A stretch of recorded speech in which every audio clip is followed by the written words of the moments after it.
इस वीडियो में हम भारतीय संविधान के महत्वपूर्ण अनुच्छेदों के बारे में जानेंगे।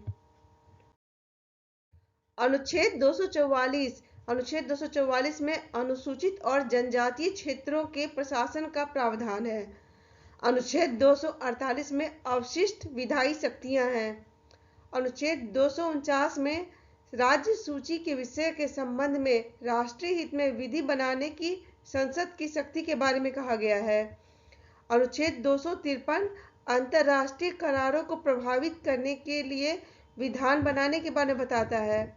अनुच्छेद 262 में अंतर्राज्यीय नदियों के जल संबंधी विवादों के न्याय निर्णय की बात कही गई है। अनुच्छेद 263 में अंतर्राज्यीय परिषद के संबंध में उपबंध की बात कही गई है।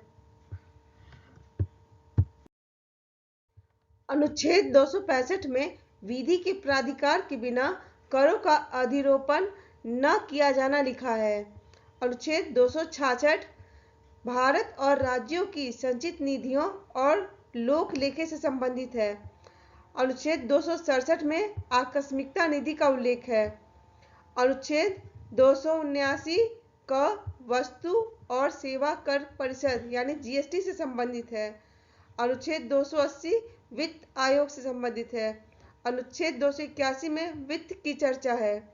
अनुच्छेद 300 का में विधि के प्राधिकार के बिना व्यक्तियों को संपत्ति से वंचित नहीं किया जाएगा। अनुच्छेद 301 में व्यापार, वाणिज्य और समागम की स्वतंत्रता है। अनुच्छेद 312 अखिल भारतीय सेवाओं के बारे में बताता है। अनुच्छेद 315 में संघ और राज्यों के लिए लोक सेवा आयोग की चर्चा है। अनुच्छेद 316 लोक सेवा आयोग के सदस्यों की नियुक्ति और पदावधि का प्रावधान है। अनुच्छेद 323 का में प्रशासनिक अधिकरण है। अनुच्छेद 324 निर्वाचन आयोग के बारे में बताता है। अनुच्छेद 326 में लोकसभा और राज्यों की विधानसभाओं के लिए निर्वाचनों का वयस्क मताधिकार के आधार पर होना। अनुच्छेद 327 विधानमंडलों के निर्वाचनों के संबंध में उपबंध करने की संसद की शक्ति के बारे में बताता है।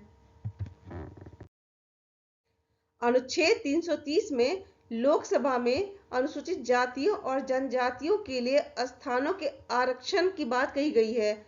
अनुच्छेद 332 राज्य की विधानसभाओं में अनुसूचित जातियों और जनजातियों के आरक्षण की बात कहता है। अनुच्छेद 338 राष्ट्रीय अनुसूचित जाति आयोग से संबंधित है।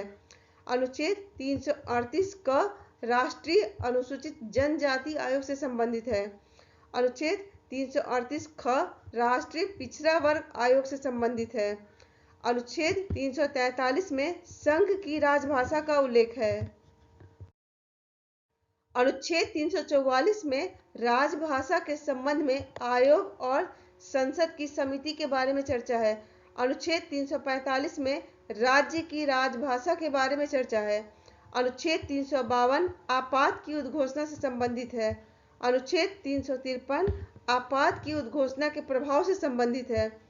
अनुच्छेद 358 आपातकाल के दौरान अनुच्छेद 19 के उपबंधों के निलंबन से संबंधित है। अनुच्छेद 368 में संविधान के संशोधन करने की संसद की शक्ति और उसके लिए प्रक्रिया का प्रावधान है। अनुच्छेद 371 में महाराष्ट्र और गुजरात राज्यों के संबंध में विशेष उपबंध की चर्चा है। अनुच्छेद 371 का नागालैंड राज्य से संबंधित है। 371 का असम राज्य से संबंधित है। 371 ग मणिपुर राज्य से संबंधित है। 371 घ आंध्र प्रदेश या तेलंगाना राज्य से संबंधित है। 371 अड़ आंध्र प्रदेश में केंद्रीय विश्वविद्यालय की स्थापना से संबंधित है। अनुच्छेद 371 च सिक्किम राज्य से संबंधित है। अनुच्छेद 371 छ मिजोरम राज्य से संबंधित है। अनुच्छेद 371 ज अरुणाचल प्रदेश राज्य से संबंधित है और अनुच्छेद 371 ज गोवा राज्य से संबंधित है।